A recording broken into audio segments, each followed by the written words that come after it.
Venezuelan Vice President Delcy Rodríguez emphasized on the decreased COVID-19 cases in the South American country. In Italy, regional and municipal elections were held on Sunday despite the COVID-19 pandemic to elect governors in 7 regions of the country. In Mauritania, heavy rains caused flooding in several communities in Nouakchott city.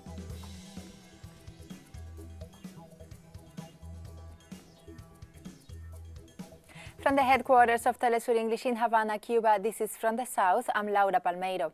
Vice President of Venezuela, Delcy Rodríguez, emphasized on Sunday on the decrease of COVID-19 cases in the South American country. Today it is the end of radical quarantine week, President. We must highlight with this data that you have reported that certainly a decrease of cases have begun in the capital region. Recall that this region has special protection measures. Venezuelan President Nicolás Maduro gave an update on the COVID-19 recovered cases in the country. With the free treatments, we have already recovered 56,097 cases. 85% have recovered in Venezuela because we arrived early, because we have all treatments from the first day the doctor system. All treatments for asymptomatics. They need the treatment so you can expel the virus. On another note, the President of Venezuela, Nicolás Maduro, referred to Colombia's President Iván Duque's relationship with the United States represents as a problem for Latin America. In Colombia, they have a more serious problem than the COVID. It's called Iván Duque, who is a guy that is disconnected from reality, that is more connected to his extremist ideas, full of extremist fantasies. In addition, he has facilitated with its government the massacre. There are more than 60 massacres in Colombia. Hundreds of murdered, wounded, tortured, disappeared. It's a disaster, a total disaster, and Mike Pompeo is going to Colombia to bless the disaster, the massacre, the drug trafficking, the irregularity. President Maduro also referred to the widespread rejection of various sectors in Brazil to Mike Pompeo's visit to the country. All the political sectors of Brazil have repudiated the visit of Pompeo and that he intends to use Brazilian territory to threaten a war against Venezuela. All Brazil, all the leaders of the Congress, President Lula, they all repudiate Mike Pompeo for using Brazil as a backyard to threaten Venezuela with war. Mike Pompeo has failed on his South American tour. Venezuelan authorities have called the recent United Nations-backed human rights report a fraud. The nation's Attorney General and Foreign Minister highlighted the many inconsistencies found in the report. The Venezuelan government has come out strong against a report on human rights published by a UN-linked mission. From its origin to its methodology, funding sources and its finding, the Bolivarian government has questioned all of them, alleging the report is part of a coordinated strategy to delegitimize the democratically elected government and sow discord among citizens. This is nothing but a fraud. It is a monument to war propaganda. This document is the legal variation of the thwarted Gedeon operation, which sought to deploy armed mercenaries to our shores. This mission is made up of paid mercenaries as well. The Venezuelan government has already been working with the Office of the High Commissioner for Human Rights, and the international body has said they will remain in the country for another year, while also tripling the number of officials they have deployed. As such, the government claims this report only seeks to politicize the issue of human rights. This report seeks to foil ongoing reconciliation talks in Venezuela. It seeks to undermine the electoral process and Venezuela's role abroad. It also wants to blow up all the work we have achieved alongside the High Commissioner for Human Rights. So far we have stood our ground, and we have told Michelle Bachelet we must continue moving forward.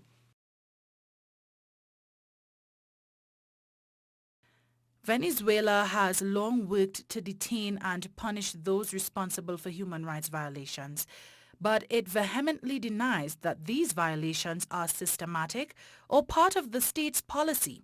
Since 2017, the public prosecutor has tried 927 citizens for violating human rights laws.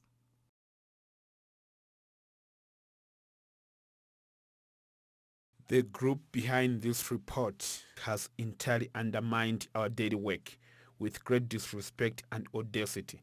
They chose to ignore our field work helping victims of human rights abuses. They chose to ignore the work of the public ministry, of the Ombudsman office, of our legal system and our courts. The government has also highlighted how this report was released just as the U.S. Secretary of State is on a tour of Latin America, hoping to galvanize support against the Bolivarian Revolution. It also comes just as Venezuela awaits a decision by the European Union on whether they will stand behind the upcoming legislative elections. It appears evident that the U.S. is trying to boycott the legislative elections, preventing international players like the EU taking part, as the Venezuelan government extended an invitation to the EU to send a delegation to verify December's results. This attack is part of the strategy of undermining institutions and pushing for a coup to avoid any international recognition for the government.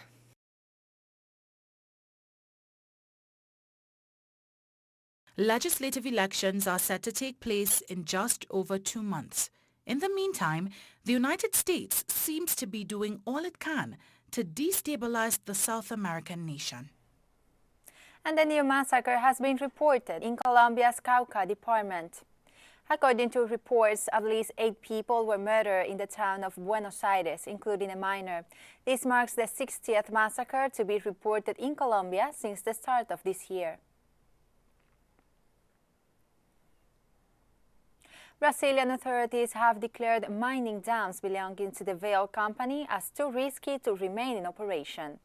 Vale has been responsible for 2 major mining disasters since 2015, the most recent one near the town of Brumadinho, which left 259 people dead. Nonetheless, the company has not yet complied with most commitments it agreed to in order to prevent a third disaster. Brazil's prosecutors said 29 dams used to Vale to store mining waste still present elevated safety risks. Volcanic ash spewed by the Sangay volcano is affecting several provinces in Ecuador. An ash column 10 kilometers high erupted from the volcano early on Sunday. The National Geophysical Institute has warned that the ash could continue to affect cities up to 600 kilometers away from the volcano. Several cities close to the volcano are expected to declare a state of emergency.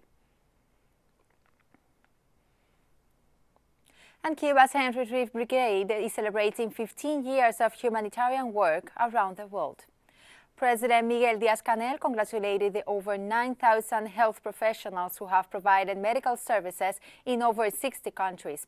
He said they successfully challenge death and hopelessness, and their work inspires the world every day. And we'll take a very short break now, so stay with us.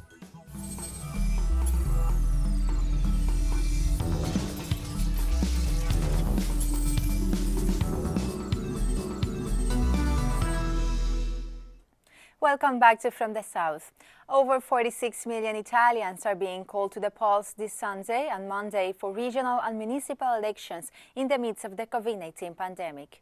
More than 18 million voters headed to the polls on Sunday to elect governors in 7 regions of the country. Voting turnout exceeded national average, as is the case of Lombardy with 39% of voter participation rate.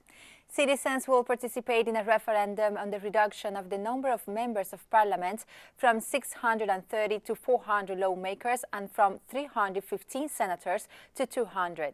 Local authorities indicated that the election day will continue on Monday to avoid agglomerations and possible contagions, in addition to having strict sanitary protocols. So far, there's been a reasonable turnout. I thought the worst. That is, I thought there would be a lot less people. Probably the last days of the election campaign have somehow attracted people to come and vote. Whether you like it or not, this referendum has a political significance, so people are coming. Let's see between today and tomorrow what will happen. What I have to say is that everyone has ideas, and in democracy the vote is still important to express them and then hopefully make good use of those ideas. Right now things are difficult. Democracies are at risk, not at risk of dictatorship, at least in these countries, but at the risk of being emptied. UK's Westminster Abbey on Sunday hosted a commemoration of the 80th anniversary of the Battle of Britain, attended by UK Prime Minister Boris Johnson. The battle was fought entirely in the air over southern England between Allied pilots and Nazi Germany's Luftwaffe, the latter of which was carrying out frequent bombings headed by planned invasion of the UK. The service was the first event on its kind in the building since the coronavirus pandemic began and paid respects to the RAF servicemen and women who lost their lives during the battle during the Second World War. Members of the U.S. Congress have reportedly threatened the mayor of the small German town with unilateral sanctions for his continued support of the Nord Stream 2 gas pipeline. The mayor of St. Needs, Frank Krasht, says he received a letter drafted by 3 U.S. senators threatening him and his community with economic sanctions. According to Krasht, the U.S. senators are demanding that his municipality stop supporting the construction of the Russian Nord Stream 2 pipeline, despite the fact that city officials have in no way broken international law.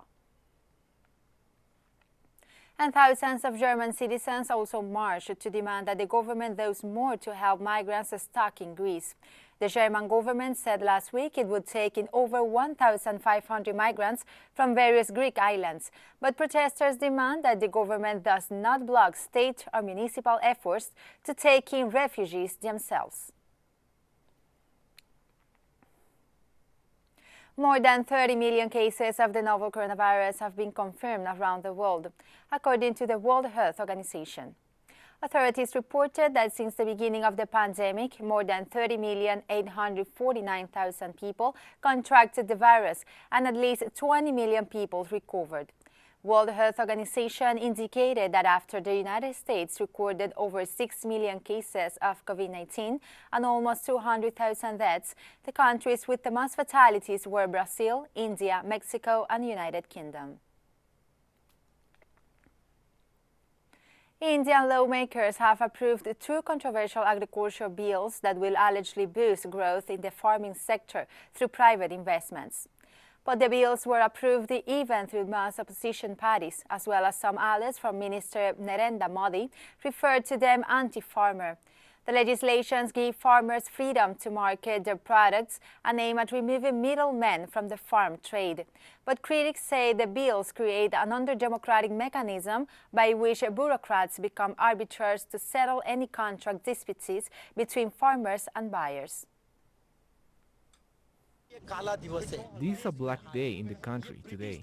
It's like how the British rule here. They're also behaving like them. It's a matter of 800 million farmers and their families. A maximum number of farmers will start taking their lives here in Haryana and Punjab. The first Chinese ambassador to Solomon Islands, Li Ming, has presented his credentials. The Chinese embassy in the island country is set to officially open in the capital Honiara on Monday. This is the first time China has had an embassy in the Solomon Islands after the 2 countries established diplomatic ties last year. And we'll take a final short break now, so stay with us.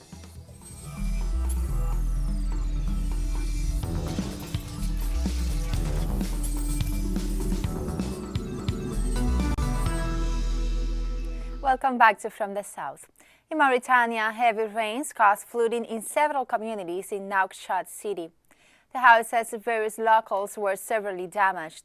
Experts noted that because of global warming, unusual challenges in rainfall patterns in the region have taken place. They also said that the country's irrigation and drainage system is a precarious condition, so the flood of local rivers favors this situation. In 2020, nearly 200 people have died and nearly 1 million have been affected in the Sahel and Central Africa region. Were flooded. There are no more taxis. People are no longer able to reach their workplaces. We are there, sitting, doing nothing. Here, look at the water. This is the water that came to our door and entered our room. The state must find a solution to the water. This year a lot of water has fallen here. Former Ivory Coast President and opposition leader Conan Betty has called for fresh protests against President Alassane Ouattara in response to Ouattara's bid for a third term in office. In light of this abuse of authority, there is only one irrepressible and irreversible watchdog, that is civil disobedience. Thousands of Angolan Christians have attended a church service in Luanda for the first time in 6 months due to the pandemic. At least 3,000 parishioners dressed in white gather at the Toikies Church to attend 90-minute service, which is much shorter than a traditional 5-hour-long mass. Religious gatherings were banned in the march when Angola's government imposed restrictions to help curb the spread of the coronavirus. Worshippers must wear face masks and religious gatherings must be held in well-ventilated spaces. We celebrate this with a big commemoration as we can't enter the church. We have gathered outside to avoid catching COVID-19. It's a great idea to be outside and nothing will stop us from praying.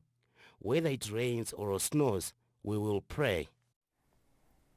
Police in the Democratic Republic of Congo have launched an operation to curb cases of kidnapping in the capital, Kinshasa. According to the police, the amount of cases have been on the rise, pointing out that women are the most affected victims due to the fact that there has been an increase in reports of acts of rape and kidnapping by illegal taxi drivers.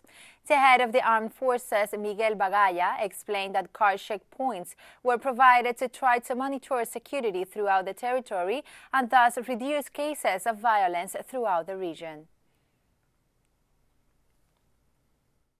These constant calls for help reached the ears of those in power, and without delay they instructed the forces of law and order. These constant calls for help reached the ears of those in power, and without delay they instructed the forces of law and order. These constant calls for help reached the ears of those in power, and without delay they instructed the forces of law and order. And Lebanon held a concert for the victims of the explosion in the port of Beirut on August 4. The recital mixed classical music and Lebanese songs and took place in the gardens of the Palace Sur Souk Koshrein. With the images, we have come to the end of this news brief. Remember, you can find these and many other stories on our website at telesurenglish.net. Join us on social media. For TeleSUR English, I'm Laura Palmeiro. Thank you for watching.